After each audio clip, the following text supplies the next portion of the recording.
Il est à 23h40 et je crois que le président de la République, commandant suprême des forces armées de la République démocratique du Congo, est encore en ce moment précis en train de travailler. Cette réunion, c'était pratiquement la dernière d'une très longue journée parce qu'il y avait à la fois le besoin de suivre de près la situation sécuritaire à Goma. Vous savez que ce matin, des camps des déplacés ont notamment été touchés par des bombes. Il était question d'étudier tous les mécanismes, notamment avec les responsables tant au niveau du gouvernement qu'au niveau de l'armée, pour voir comment on assure la protection et la sécurité des populations.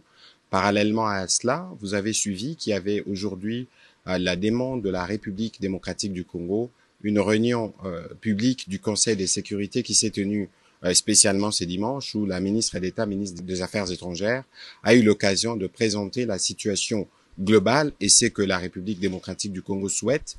Et dans ces mêmes esprits, le président de la République a eu plusieurs contacts avec un contact diplomatique pour évidemment étudier tous les tours de la question. Et donc à ces propos, le président de la République a tenu d'abord à exprimer toute la solidarité du gouvernement et de lui-même envers nos populations qui sont affectées et qu'à ce niveau, toutes les dispositions sont prises pour nous garantir la sécurité et la protection des compatriotes, parce que nous savons qu'il y avait justement, par exemple, ces bombes qui sont tombées sur des camps des déplacés. Il faut s'assurer que les vies humaines sont préservées.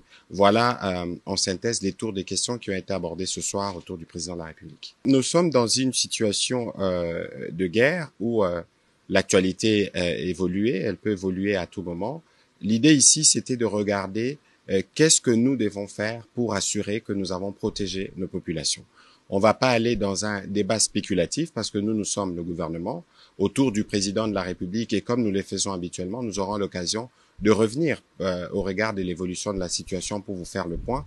Mais pour ce soir, la priorité était de regarder, et notamment avec les responsables militaires, comment on préserve les vies humaines. Vous savez qu'il y avait la détermination des autres.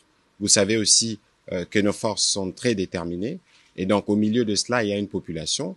Je pense que cette population, le devoir du président de la République et du gouvernement, c'est de s'assurer de leur protection. Et c'est cela qui a fait l'objet aussi des contacts diplomatiques du président pour lequel nous aurons l'occasion de revenir en détail dès qu'il y aura des éléments à partager. Merci.